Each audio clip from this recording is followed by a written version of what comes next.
Hello friends. So in a largest democracy like India, election is a very important process, right? Election बहुत ही ज़्यादा एक important process है and ये जो एक इम्पोर्टेंट प्रोसेस है इसको कौन कंडक्ट करता है, जो इलेक्शन है वो फ्री एंड फेयर हो, ये चीज़ कौन देखेगा।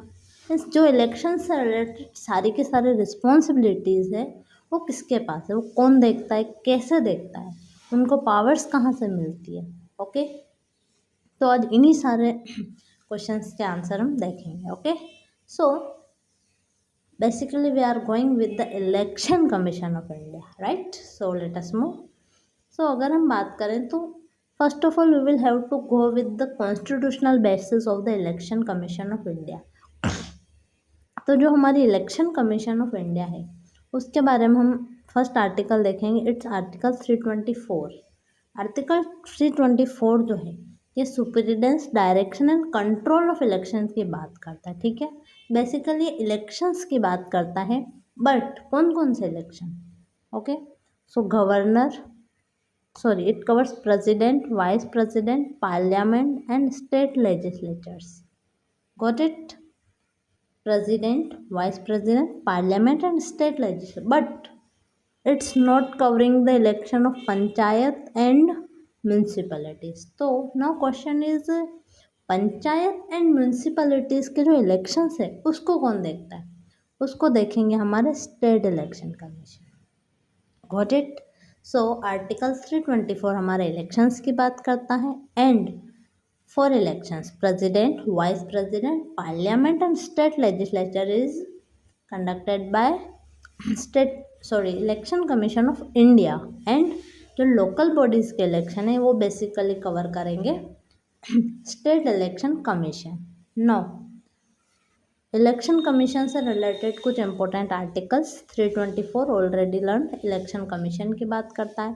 325 one general electoral roll. Okay, electoral roll की बात करता है, मीन्स किसी भी पर्सन को, आर्टिकल 325 बोलता है किसी भी पर्सन को उसकी किसी भी बेसिस पर, may be it sex, okay, religion and any other basis, किसी भी बेसिस पे जो है वोट करने से नहीं रोका जा सकता। So it's basically about the electoral roll. Okay, article 326 adult suffrage की बात करता है, मीन्स जो भी एडल्ट है they have right to vote. Okay, they can basically vote. Okay, जो हमारा वोटिंग पावर है वो हमारे कॉन्स्टिट्यूशन के आर्टिकल 326 में मिलता है। And you have to focus, जो राइट टू वोट है ये कोई हमारा फंडामेंटल राइट नहीं है। Okay, it's a legal right. Got it? Okay, so 324 election commission की बात करता है, 325 इलेक्टोरल रोल की बात करता है and 326 is about adult suffrage. 327 जो है पार्लियामेंट को पावर देता है to make election laws. Okay, election से रिलेटेड जो भी लॉज है वो बनाने का पावर पार्लियामेंट के पास and as well as states के पास भी है। जिन टॉपिक्स के ऊपर पार्लियामेंट लॉ नहीं बना रही, इलेक्शन से रिलेटेड जो भी टॉपिक है वो पार्लियामेंट लॉज में कवर नहीं है, उनके ऊपर स्टेट लॉ बना सकती है। So basically point is that election से रिलेटेड लॉ बनाने के पावर दोनों के पास है। Okay, and next is article 329 जो है बात करता है कि भाई जो कोर्ट है वो इलेक्शन के मैटर में इंटरफेयर नहीं करेगी, बट वन पॉइंट कि इलेक्शन पिटिशन है वहाँ पे कोर्ट इंटरफेयर कर सकता है। Okay, next chief election commissioners and election commissions की बात करेंगे तो इसमें हम देखेंगे इसके लिए एक्ट है chief election commissioner and election commissions act 2023। इसने 1991 के एक्ट को रिप्लेस किया है एंड ये बेसिकली किससे रिलेटेड बात करता है, अपॉइंटमेंट, सैलरी सर्विस कंडीशंस से related. Okay, and you know कि जो भी most of the constitutional bodies है they are appointed by the president. So basically election commission is also appointed by the President of India on the recommendation of selection committee. Now इस selection committee के मेंबर्स कौन कौन होंगे? Prime minister, he is the head और chairperson of the this committee. Union chief minister, okay, nominated union cabinet minister, sorry, nominated by PM, and leader of opposition. And अगर इसमें से कोई भी प्रेजेंट नहीं है, बेसिकली अगर यहाँ पे कोई भी वैकेंसीज भी है कमेटी में तो भी यू कैन गो.